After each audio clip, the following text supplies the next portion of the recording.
समझती नहीं हूँ मैं, कैटेगोरिकली आपको बता रही हूँ कि ऐसा कभी भी नहीं हो सकता।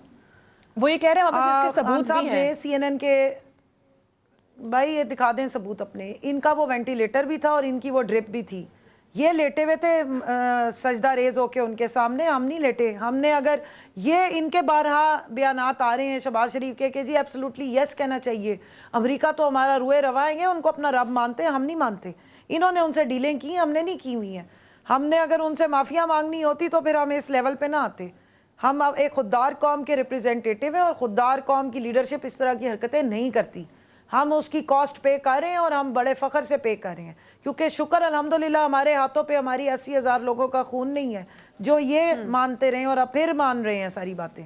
डोनाल्ड डू एक थर्ड सेक्रेटरी है और खान साहब ने CNN के जो अपना इंटरव्यू दिया था उसमें स्ट्रेट फॉरवर्ड उसको कहा था कि आपको इस तरह के बदतमीज़ आदमी को, ये लफ्ज़ थे उनके, जो इतना मिसबिहेव करने वाला, उसको निकाल देना चाहिए।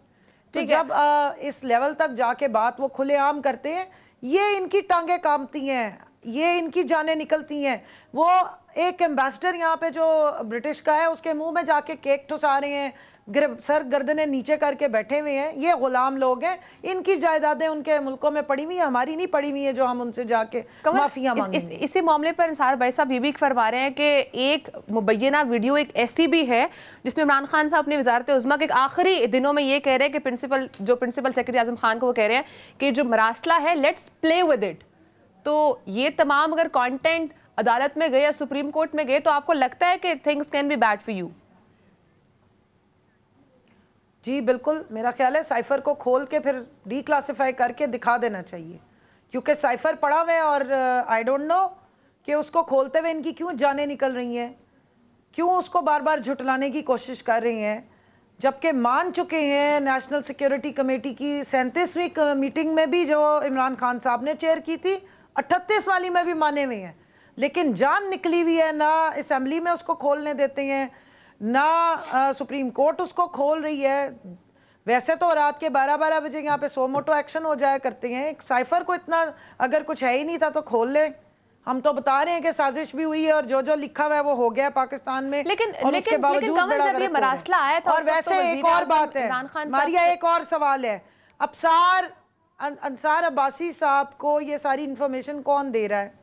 उन तक ये उनकी अपनी सोर्स क्या है? क्योंकि पहले भी वो माफी मांग चुके हैं। वो जो साकिब निसार वाला मामला था, साकिब निसार साहब वाले मामले में भी अंसार अब्बासी साहब बड़े फन्ने खान बन के सामने आए थे। फिर पता लगा कि फरमाइश पे लिखा हुआ कॉलम था, सोर्स तो इनकी कोई थी नहीं, तो कोर्ट में जाके माफी मांग के आए हैं कि नहीं आए हैं? तो जो जिनका ये बैकग्राउंड हो कि किसी के फरमाइश पे इस तरह के आर्टिकल्स या वीलॉग कर दें और झूठो झूठ चौताली खेलते रहे हो, उनकी बातों पे हम कैसे यकीन कर लें? और अगर वो समझते हैं कि ये बात सही है तो जरा ले आए, वीडियो बाहर ले आए या ऑडियो बाहर ले आए, फिर हम देख लेते हैं कि उसके साथ क्या करना, और फिर साइफर भी खोल के दिखाएं। लेकिन कमल ये इल्जाम तो पाकिस्तान तहरीक इंसाफ पर धमकी आई है और कैसे कैसे आई है? बिल्कुल, ये कैसे धमकी आई है? उस वक्त जब ये धमकी आई थी इमरान खान साहब भी वजीर आजम थे, तो उस टाइम पर क्यों नहीं एक्शन लिया? उस टाइम पर क्यों नहीं चीजों को मतलब क्यों सियासी तौर पर क्यों इसको यूज किया गया? फौरी एक्शन क्यों नहीं लिया गया? आपने वो वाली बात की कि सारी रात हीर रांझा सुनने के बाद पूछ रही है कि वो हीर बंदा था या वो जनानी थी। सारा कुछ तो आपके सामने हुआ, उन्होंने साइफर निकाल के दिखाया, बताया कि ये साजिश हो रही है। एक्शन किसने लेना था? ये कमल ये मैं नहीं कह रही, ये आपके मुखालिफिन कह रहे हैं, ये मुस्लिम लीग नून कह रही है, ये आप, मैं उन्हीं को जवाब दे रही हूँ। जी जी जी, तो आधी रात को जो जबरदस्ती कान पकड़ के निकाला गया है, वो जो प्रिजन वैन्स लाई गई थी, हम सवाल पूछ रहे हैं किसके कहने पे आई थी? आधी रात को अदालतें किसके कहने पे खुली थी? वज़ीर आज़म तो इमरान खान थे। तो वो जब हम सवाल पूछते हैं कि इंटीरियर मिनिस्टर तो उस वक्त शेख रशीद साहब थे, तो फिर पूरी इस्लामाबाद की मशीनरी किसके कहने पे कंट्रोल हो रही थी? वो ये सारे सवाल, और ये रेड जोन को बंद किसने किया था उस टाइम सील करके? अवाम को क्यों नहीं आने दे रहे थे? सवाल है ना, पूछ रहे हैं। ठीक है, अदालतें तो कमल सबके लिए खुली। कि आप बता दें आप कहाँ थे उस टाइम पे? ठीक है, इदारों के खिलाफ बिल्कुल बात नहीं करे, नो वे, कोई इदारों के खिलाफ बात नहीं हो रही। तो न्यूट्रल बात हो रही है कि जिन्होंने अपने आप को न्यूट्रल कहा है उनकी बात जरूर होगी। जो कहते हैं अपने आप को कि हम न्यूट्रल हैं, आप मुझे बताएं सबसे ज्यादा पाकिस्तान की फौज को किसने डिफेंड किया है आज तक? मुझे बताइए, कभी कंट्रोवर्शियल किया है? सबसे ज्यादा इमरान खान साहब हैं जो फ़ौज के आगे बंद बांध देते हैं और कभी हमेशा कहते हैं कि हमारी फ़ौज है तो हमारी सलामती इसी की ज़ामनी वही है। पाकिस्तान आज अनडिवाइडेड है, अल्लाह का शुक्र है, वेल प्रोटेक्टेड है, और शाम वाला हाल नहीं हुआ, इराक़ वाला हाल नहीं हुआ, अफ़गानिस्तान वाला हाल नहीं हुआ। क्यों? या लिबिया वाला हाल नहीं हुआ? क्योंकि हमारे पास दुनिया की 5वीं सबसे बड़ी फ़ौज मौजूद है। सो इसलिए हमने तो कभी फ़ौज के और अपने फ़ौजियों के ख़िलाफ़ बात नहीं की। मेरे तो ख़ुद वालिद फ़ौजी थे, तो हमारे तो दिलों में बसती है। हमारी तो आधे से ज़्यादा हमारे तो एहतसाब के जो मुशीर है वही फ़ौजी हैं। आधे लोग अभी जो इलेक्शन कंटेस्ट कर रहे हैं वो ज़्यादातर एक्स फ़ौजी हैं। हमारे साथ एक्स फ़ौजी खुद आके खड़े होते हैं, वो जो वर्दी की पासदारी करना जानते हैं वो गालियाँ देंगे। हमें नून लीग से और PDM से ना मिलाएं, हमने धमकियां इस तरह की नहीं दी। और इदारा कमल, मरियम नवाज साहबा ये कह रही है कि इमरान खान साहब चाहते हैं कि उनको दोबारा कुर्सी मिल जाए, जब वो वजीर आजम बन जाएंगे सब कुछ सेटल हो जाएगा। देखिए, कुर्सी तो हमारी छीनी है आपने, आप क्या चाहती हैं? अल्लाह लो की कर रही हैं ये, या ये दमादम मस्त कलंदर करती फिरती है? ये किस लिए सारा दिन दंदनाती फिरती है और चीखें मारती फिरती हैं और फितना गिरी और इल्ज़ाम तराशी और गलाजत का जो कल्चर इंट्रोड्यूस करा रही है? ये किस ख्याल में है? कुर्सी छीनी है इन्होंने। इमरान खान को तो 22 करोड़ अवाम सपोर्ट करी थी, इनको कौन सपोर्ट कर रहा है? इनको तो लोग जूते भी मारने को तैयार नहीं, इसलिए तो जान निकली हुई है। इससे पूछे कि तुम्हारी अपनी क्या हैसियत है? तुम तो एक मुजरिमा हो।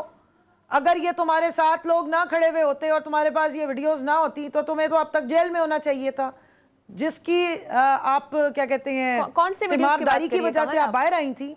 वो तो बाहर बैठ के जो वो खुद कहती है कि मेरे पास बड़ी बड़ी वीडियोस है, टाइम आने पे मैं रिलीज कर दूंगी।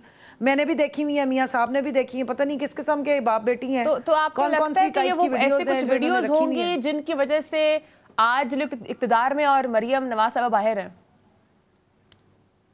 बिल्कुल ऐसे ही है, वो खुद कह चुकी है, मैंने तो नहीं कहा। धमकियां देती रही है, प्रेस कॉन्फ्रेंसेस करती रही है, लोगों को बताती रही है कि आपकी वीडियोस हमारे पास हैं, और नाम ले लेके और डायरेक्टली और इनडायरेक्टली लोगों को मुखातिब कर करके धमकियां ही देती रही। और क्या किया? वो मरहूम जज जो चले गए हैं, उनकी किसने रिलीज़ की थी वीडियो? उसका क्यों नहीं फोरेंसिक फिर करवाया इन्होंने? क्यों नहीं जाके फोरेंसिक करके जमा कराया? जज अरशद मलिक की जो अचानक वफात हो गई थी। तो ये बातें ज़हन में रखें। और अभी भी उसी तरह की वफातें हो रही हैं। अचानक लोगों को दिल के दौरे पड़ने शुरू हो गए जो इनके FIA के केसेस की इंक्वायरी कर रहे थे। अब तो मुझे शक हो गया कि जज अरशद मलिक पे भी इसी किस्म का कोई प्रेशर डाला गया या कुछ और किया गया। कमल, ये इल्जाम तो हम देख रहे हैं, वीडियोस बनाने वाला जो इल्जाम है तो पाकिस्तान तहरीक इंसाफ पे भी लगता है कि चेयरमैन नैब की कुछ वीडियोस बनाई गई, ब्लैकमेल किया गया। हमने तो कभी दावे नहीं किए कि हमारे पास लोगों की वीडियोस हैं, ये तो ये इल्ज़ाम लगाते हैं। अब तो नैब के जो तरमीम कर ली है उसके बाद तो जो इल्ज़ाम लगा रहे हैं वो उसको प्रूव भी करे। ये तो खुद मान के बैठी हुई है, वो तो कहती है ना। आप उठाएं क्लिप्स उठा के उनके प्रेस कॉन्फ्रेंसेस के चला दें, वो तो मान रही है। हर जगह वो कहती रही है कि हाँ मेरे पास वीडियोज़ हैं, मैं टाइम आने पर निकालूंगी, वीडियोज़ कभी दफन नहीं होती। ये मेरे तो डायलॉग नहीं है, तो मरियम फितनी के डायलॉग हैं। ये फितना गिरी और ये इस तरह की जो बेहुदगी है, ये गलाजत का कल्चर पहले इनके वालिद ने इंट्रोड्यूस कराया था। जब बीबी शहीद की नीम बरना किस्म की तस्वीर ऊपर ट्रैक्टर और उससे हेलीकॉप्टर से फेंकी थी। ये तो अपने ओपोनेंट्स को हमेशा इस तरह ब्लैकमेल करते रहे हैं। उनकी वीडियोस ऑडियोज रिकॉर्ड करते हैं। आप टेक्नोलॉजी का इस्तेमाल कर लिया है, लेकिन 90 की दहाई नहीं है अनफॉर्चुनेटली। और डीप फेक का जितना मर्जी इस्तेमाल कर लेंगे, लोगों को देखें इश्यूज से इंटरेस्ट है इनकी, ये मसाले से। और ये जो 2 नंबर इन्होंने टोटा फैमिली बनाई, ये जो मशीन बनाई हुई, इससे किसी को इंटरेस्ट नहीं है। पाकिस्तान की आवाम जो 3 टाइम, 1 मिनट सिर्फ मारिया, जो 3 टाइम खुले हाथ से खाना खाती थी ना, आज वो एक वक्त के खाने को मोहताज हो गई है। जिन बच्चों के स्कूलों के अब टाइम आ रहे हैं आगे बैग खरीदने और किताबों का, जो माएँ अपने बच्चों के नए यूनिफॉर्म और जब जूते लेने से कासिर होंगी तो वो जूते इनके सिरों में पड़ेंगे, ये उससे डर रहे हैं और कुछ भी नहीं है। ये मसाले जो ये बना के रिलीज़ करके आवाम की जो मोरालिटीज़ को और ज़्यादा ख़राब कर रहे हैं ना, उसमें ये इस मरियम फितनी का बहुत बड़ा हाथ है। कमल, कहिएगा, वफाकी वज़ीर दिफा ख़ारजा से आपने बड़ा दावा किया है। वो ये कह रहे हैं कि अमरीकी असिस्टेंट सेक्रेटरी ऑफ जो स्टेट डोनाल्ड ट्रू, उन्होंने PTI से मतलब PTI ने उनसे माफ़ी मांगी। आप क्या समझती हैं कि क्या वाकई में तहरीक इंसाफ ने उनसे माफ़ी मांगी और तमाम मामलात को दुरुस्त करने की कोशिश की गई है?